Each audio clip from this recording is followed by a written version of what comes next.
Good morning students. आज के video में हम लोग प्रत्यय पढ़ेंगे। पिछले वीडियो में हम लोगों ने उपसर्ग पढ़ा था। आज के वीडियो में प्रत्यय पढ़ेंगे। प्रत्यय में हम लोग क्या पढ़ेंगे? तो प्रत्यय में सबसे पहले हम लोग प्रत्यय किसे कहते हैं वो पढ़ेंगे। किसी शब्द में जब प्रत्यय ऐड होता है तब क्या होता है ये जानेंगे, और प्रत्यय के कितने भाग है और कौन कौन से भाग है इसके बारे में जानेंगे। ठीक है, तो आज के वीडियो में इतना ही जानेंगे। तो चलिए स्टार्ट करते हैं। पहले हम लोग प्रत्यय का डेफिनेशन, प्रत्यय की परिभाषा की ओर चलते हैं। प्रत्यय किसे कहते हैं? वे शब्दांश जो शब्दों के अंत में जुड़कर शब्द के अर्थ में विशेषता या बदलाव ला देते हैं, उन्हें प्रत्यय कहते हैं।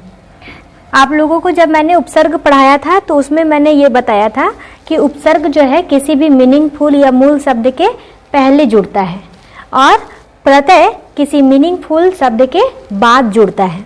उपसर्ग में जब किसी मीनिंगफुल शब्द के पहले कुछ शब्दांश जुड़ते हैं तो मूल शब्द के अर्थ में परिवर्तन आ जाता है। ठीक उसी तरह प्रत्यय में भी होता है। ठीक है, तो बोला जा रहा है वे शब्दांश जो शब्द के अंत में, किसी मीनिंगफुल शब्द के अंत में, याद रखना है प्रत्यय जो है अंत में जुड़ता है, जुड़कर शब्द के अर्थ में या उसकी विशेषता में बदलाव ला देता है, उन्हें प्रत्यय कहते हैं। एग्जाम्पल के साथ समझते हैं। देखिए, पर्वत, पर्वत का अर्थ होता है पहाड़। यदि उसमें बड़ी ई और य जोड़ दिया जाए तो वो हो जाता है पर्वतीय, अर्थात इसका पर्वतीय का अर्थ हो जाता है पर्वत संबंधी। जहाँ पर्वत का अर्थ पहाड़ था, उसी शब्द में यदि ई प्रत्यय जुड़ गया तो उसके अर्थ में, इस अर्थ में, पर्वत के अर्थ में परिवर्तन आ गया। ठीक है, उसी तरह कीमत, कीमत का अर्थ होता है मूल्य। ठीक है, उसमें यदि ती प्रत्यय जुड़ जाता है तो वो हो जाता है कीमती। तो ये मूल्य शब्द जो है परिवर्तित होकर मूल्यवान हो जाता है। तो आप लोग यहाँ देख पा रहे हैं कि किस तरह किसी मूल शब्द में जब प्रत्यय जुड़ रहा है तो उसके शब्दों में परिवर्तन आ रहा है, उसके अर्थ में परिवर्तन आ रहा है। उसी तरह लेख, लेख का अर्थ होता है लिखा हुआ गद्य। इसमें इत जोड़ देने से लिखित हो जाता है, अर्थात लिखा हुआ। प्रतिभा, प्रतिभा अर्थात बुद्धि, उसमें वान जोड़ देने से प्रतिभावान हो जाएगा, जिसका अर्थ हो जाएगा प्रतिभा से संपन्न। तो आप लोगों ने जाना कि प्रत्यय जो है किसी मीनिंगफुल शब्द के अंत में जुड़कर उसके अर्थ और विशेषता में परिवर्तन ला देता है। अब हम लोग जानेंगे, और आप लोग जैसा मैंने अभी बताया था कि प्रत्यय का प्रयोग क्यों करते हैं, तो एक शब्द के अर्थ में परिवर्तन लाने के लिए हम लोग प्रत्यय का प्रयोग करते हैं। ओके, अब हम लोग जानेंगे कि प्रत्यय के कितने भाग होते हैं। तो बच्चों, प्रत्यय के दो भाग होते हैं, दो पार्ट होते हैं। पहला है कृत प्रत्यय और दूसरा है तद्धित प्रत्यय। तो अभी हम लोग एक एक करके समझेंगे। पहले हम लोग समझेंगे कृत प्रत्यय क्या है। तो कृत प्रत्यय किसे कहते हैं?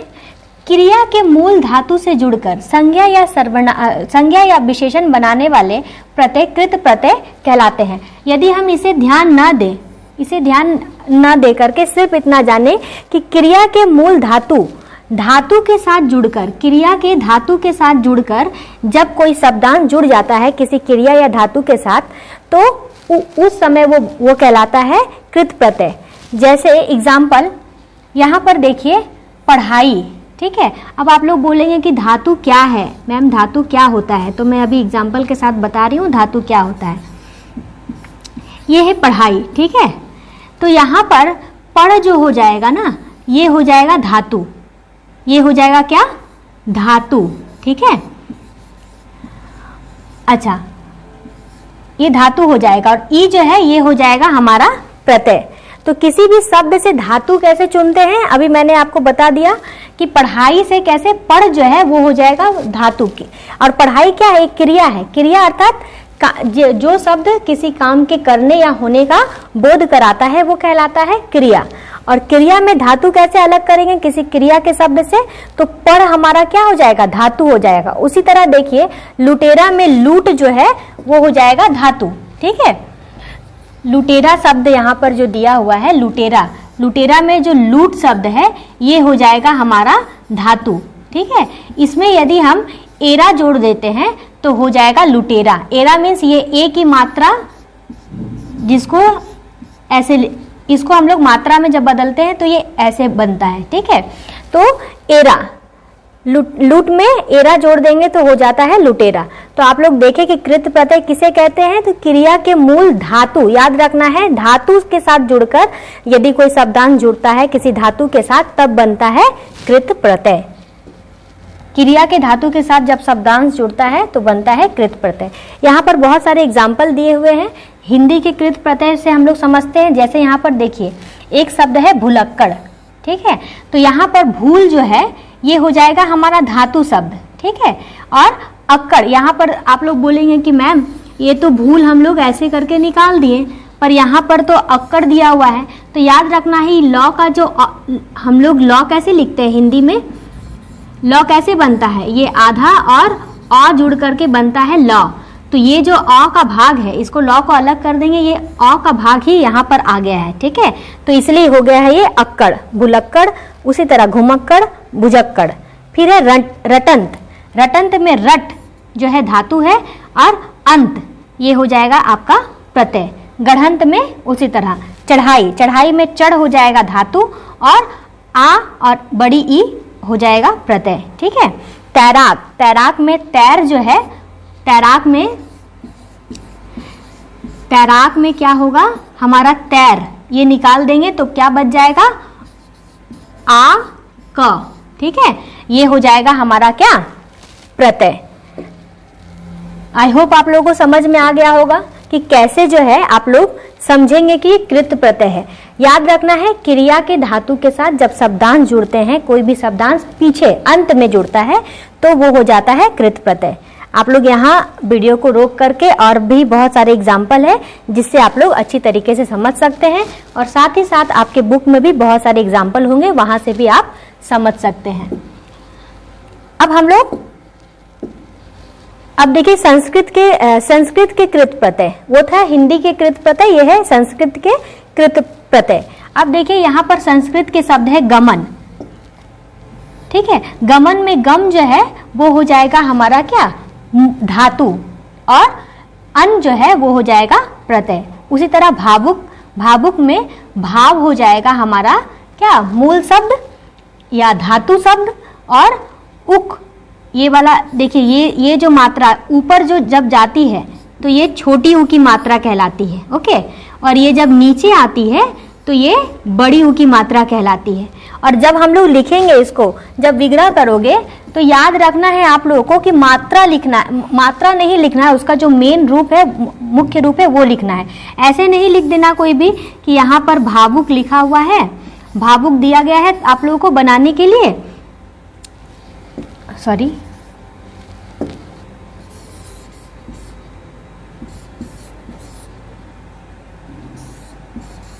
भावुक शब्द दिया गया है, और आप लोग क्या करेंगे, अच्छा भाव को अलग करके और प्रत्यय कैसे अलग कर देंगे, ऐसे करके अलग कर देंगे। यदि ऐसे लिख देंगे, मात्रा लिख देंगे तो ये गलत हो जाएगा। ये क्या है, छोटी ऊ है, तो इसलिए इसको पूरा विस्तार से लिखना होगा, छोटी ऊ और क, ओके। ये गलती नहीं करोगे, बहुत बच्चे ऐसी गलतियां करते हैं, तो ये गलती से बचोगे। तो यहाँ पर भी बहुत सारे एग्जाम्पल है, जैसे कामना, कामना में काम क्या हो जाएगा धातु शब्द हो जाएगा, और अन्ना हो जाएगा हमारा क्या प्रत्यय, ठीक है।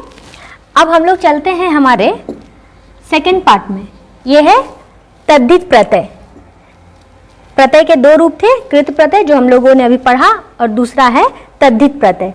तद्धित प्रत्यय क्या है जानते हैं, क्रिया की धातुओं के अलावा, क्रिया की धातु शब्द के अलावा संज्ञा, सर्वनाम, विशेषण आदि शब्दों के साथ जुड़कर नए शब्द बनाने वाले प्रत्यय तद्धित प्रत्यय कहलाते हैं। बच्चों, कृत प्रत्यय क्रिया की धातु के साथ जुड़ते हैं, और तद्धित प्रत्यय किसके साथ जुड़ते हैं, संज्ञा, सर्वनाम और विशेषण आदि शब्दों के साथ जब कोई शब्दांश जुड़ता है तब वो कहलाता है तद्धित प्रत्यय, ठीक है। अब एग्जाम्पल के साथ समझते हैं तद्धित प्रत्यय। देखिए एक एग्जाम्पल है महंगाई, ठीक है। महंगाई, महंगाई में महंगा जो है ये हो जाएगा हमारा क्या महंगा शब्द जो है ये हो जाएगा संज्ञा शब्द, ठीक है। इसमें आई प्रत्यय जुड़ गया तो हो गया महंगाई। ओके। जोशीला, जोशीला में जोश, जोश क्या है, किसी की विशेषता है, तो ये विशेषण वाले शब्द है, ठीक है ना। अब इस शब्द में यदि ईला, बड़ी ई और ला, ईला प्रत्यय जोड़ दिया जाए तो ये हो जाता है जोशीला। तो ये कैसे शब्द बने, ये विशेषण से किसी विशेषण शब्द में प्रत्यय ऐड हुआ है ना, तो ये कौन से प्रत्यय होंगे, ये होंगे हमारे तद्धित प्रत्यय। उसी तरह कथाकार, कथाकार किसी का नाम है तो वो संज्ञा है, नाम किसी का संज्ञा होता है ना। तो कथा के साथ यदि कार जोड़ दिया जाए तो हो जाएगा कथाकार, तो ये संज्ञा वाले शब्द में प्रत्यय जुड़ा है इसलिए तद्धित। तो हम लोग समझेंगे हिंदी के तद्धित प्रत्यय क्या है। तो हिंदी के तद्धित प्रत्यय मीन्स हिंदी के शब्द होंगे, जैसे आप लोगों को उपसर्ग में मैंने पढ़ाया था हिंदी के उपसर्ग, संस्कृत के उपसर्ग, ठीक है। उसी तरह ये शब्द जो है हिंदी के होंगे, जैसे देखिए भूखा, ठीक है। भूखा में भूख जो है वो हो जाएगा हमारा क्या, मूल शब्द, और आ हमारा प्रत्यय। प्यासा, ठंडा, घना, उसी तरह देखिए प्यास, प्यास अलग कर देंगे वो हो जाएगा मूल शब्द और आ हो जाएगा हमारा प्रत्यय, ठीक ना। तो आप लोग यहाँ पर समझ सक रहे हैं कि किस तरह से हमने किसी मूल शब्द, किसी भी शब्द से प्रत्यय को अलग किया और और मूल शब्द को अलग किया। आप लोग के एग्ज़ाम में कुछ इसी तरह से क्वेश्चन दिए जाएंगे। मान लीजिए ये क्वेश्चन दे दिया गया है एग्ज़ाम में, उपजाओ, अब बोला जाएगा आपको यहाँ से प्रत्यय अलग कीजिए और मूल शब्द को अलग कीजिए। अब उपजाओ में क्या हो जाएगा, उपज जो है वो हो जाएगा हमारा क्या, मूल शब्द उपज, ठीक है। उपज हो जाएगा हमारा क्या, मूल शब्द, ओके। अच्छा, और यहाँ पर क्या बचा, आ की मात्रा है तो आ, ठीक है, और क्या बचा, बड़ी ऊ, बड़ी ऊ, ये हो जाएगा हमारा क्या, ये हो जाएगा हमारा प्रत्यय। तो किस तरह से शब्द से हम लोग मूल शब्द को और प्रत्यय को अलग कर रहे हैं, देख पा रहे होंगे आप लोग। इसी तरह से एग्ज़ाम में भी आप लोग को पूछा जाएगा, शब्द दे दिए जाएंगे और बोला जाएगा इससे मूल शब्द को और प्रत्यय को अलग कीजिए।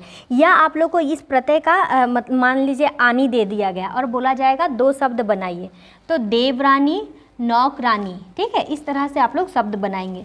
ये कब पॉसिबल है, ये तभी पॉसिबल है जब आप लोग बुक में दिए गए प्रत्यय से जो जो शब्द बने हैं उसको अच्छे से पढ़ेंगे, तब आप लोग इसको तो आप लोग आराम से अलग कर लेंगे, पर इससे शब्द बनाने में थोड़ी सी दिक्कत आएगी। तो ये कब पॉसिबल हो सकता है, जब आप लोग ज़्यादा से ज़्यादा शब्दों को पढ़ेंगे कि किस किस प्रत्यय से कौन कौन से शब्द बनते हैं, ओके। अब है सीधा हम लोग चलते हैं अपने संस्कृत के उपसर्ग में। तो संस्कृत के उपसर्ग क्या होंगे, संस्कृत के शब्द में जो संस्कृत के प्रत्यय क्या होंगे, जो संस्कृत के शब्द में लगे होंगे, है ना। तो यहाँ पर देखिए श्रद्धालु, श्रद्धालु ये क्या है, संस्कृत के शब्द है, ठीक ना। तो श्रद्धा जो है यहाँ पर मूल शब्द हो जाएगा और आलू जो है ये हो जाएगा क्या, ये हो जाएगा हमारा प्रत्यय, ठीक है। उसी तरह लालिमा, लालिमा में लाली जो है वो हो जाएगा हमारा मूल शब्द, और ईमा चूँकि यहाँ पर लाल हो जाएगा हमारा मूल शब्द, ठीक है। लाल हो जाएगा हमारा मूल शब्द और इसमें बचा क्या, छोटी ई, इधर से जो आता है वो छोटी ई होता है, और माँ ये हो जाएगा हमारा प्रत्यय, ठीक ना। आई होप आप लोगों को ये वीडियो समझ में आया होगा। आपका प्रत्यय जो है इसी के साथ कंप्लीट होता है। आप लोग वीडियो को अच्छे से देखो और ज़्यादा से ज़्यादा आप लोग बुक में दिए गए प्रत्यय से जो जो शब्द बन रहे हैं उसको प्रैक्टिस करो, ठीक है।